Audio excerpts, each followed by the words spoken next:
How much do you reckon an education costs? A hefty tuition fee or the price of an arm and a leg? Well, let's take a moment to ponder the true cost of knowledge. It's not merely the towering tuition fees that could make a mountain climber's knees buckle.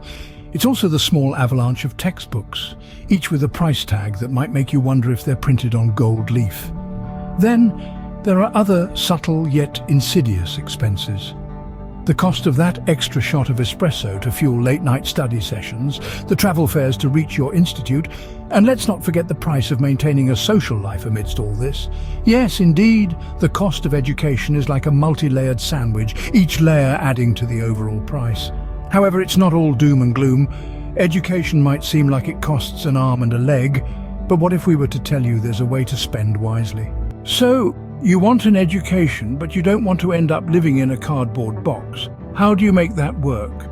The first step is to identify the major costs. This is where you'll face the big three: tuition, books, and living expenses. Tuition is the monster under the bed, the proverbial elephant in the room. It's typically the largest expense but varies widely depending on the institution, the course, and the country. Next, we have books. Now you might think, books? They can't be that expensive. But oh, dear listener, how wrong you are. Textbooks are like gold-dusted paperweights, and you'll need a stack of them each semester. Then there's living expenses. This includes your rent, food, transportation, and the occasional night out, because, let's face it, all work and no play makes for a very dull student. Now that we've identified the major costs, let's talk about saving. Scholarships are the golden ticket here. They can significantly reduce or even eliminate your tuition costs. So, put on your detective hat and start hunting. There are thousands of scholarships out there, and you might be surprised at what you qualify for. As for books, consider buying second-hand or even renting. Libraries and online platforms can be a treasure trove of affordable options. And trust me, the knowledge inside a used book is just as fresh as in a new one. Now onto living expenses. Shared accommodation can cut your rent in half, and cooking at home instead of eating out can save you a small fortune. Plus, you get to learn how to make a mean spaghetti bolognese, and that's a life skill, my friend. Lastly, remember to track your expenses and adjust your budget as needed. It's about being flexible and making smart choices. Remember, a well-planned budget is the first step to avoiding unnecessary financial strain, and trust me, your future self will thank you.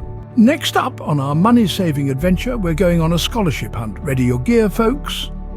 Now, some might dismiss scholarships as something exclusive for the prodigiously gifted or the extraordinarily athletic. But let me assure you, that's a bit of a myth. Scholarships, you see, are more like a treasure trove waiting to be discovered by anyone willing to put in the effort. They can significantly lighten the hefty cost of education and make your journey a bit less burdensome. So how does one embark on this scholarship hunt, you ask? Well, it starts with research. There are countless scholarships out there. Some are based on academic merit, others on community service, and some even on unique talents or hobbies. So, take a good look at your strengths, interests, and achievements, and start digging. Applying for scholarships can indeed be a bit time-consuming, but think of it as an investment. Each application is a potential return on your time. Fill out those forms diligently, write those essays passionately, and meet those deadlines religiously. And remember, no scholarship is too small. Even a few £100s can buy a lot of textbooks. So don't scoff at smaller scholarships. They add up and can make a substantial difference in your education budget. Scholarships, my friends, are not just for the geniuses among us. They are for anyone willing to put in the effort. Now, it's not just about how much money comes in, but also about how much goes out. This, my friends, is the fundamental law of personal finance. And it's especially critical when you're funding your education. Let's talk about some wise spending habits.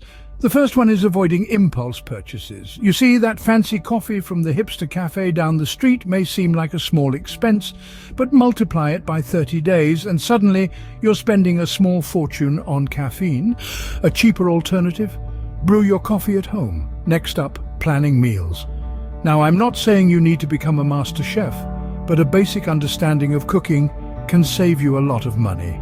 Eating out is convenient, yes, but it's also pricey. So put on that apron and start experimenting in the kitchen.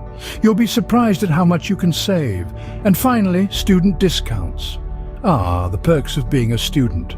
From travel to tech, there are countless discounts available if you just flash your student ID. So don't be shy, take advantage of these opportunities. After all, you're a student and every little bit helps. Remember, every penny saved is a penny earned, and sometimes that penny can be the difference between instant noodles for dinner and a proper meal. So, let's be wise about our spending habits, shall we? So, we've walked you through the wilderness of education costs. Shall we take a moment to remember the journey? Now, let's take a quick recap of our adventure. We began by exploring the treacherous terrain of education costs, where we discovered that knowledge, while valuable, does have its price. Next, we ventured into the art of budgeting. This is where we learned that mapping out our finances is not just about survival, but it's about thriving in the academic world. Our exploration continued to the hunting grounds of scholarships. Here we realized that there are ways to ease the financial burden of education, if only we're willing to hunt for them. Lastly, we journeyed through the realm of wise spending habits. We found out that being frugal doesn't mean being cheap, and spending wisely can help us make the most of our education investment. Education is an investment, and like all investments, it requires careful planning and management. But remember, the knowledge you gain, that's priceless.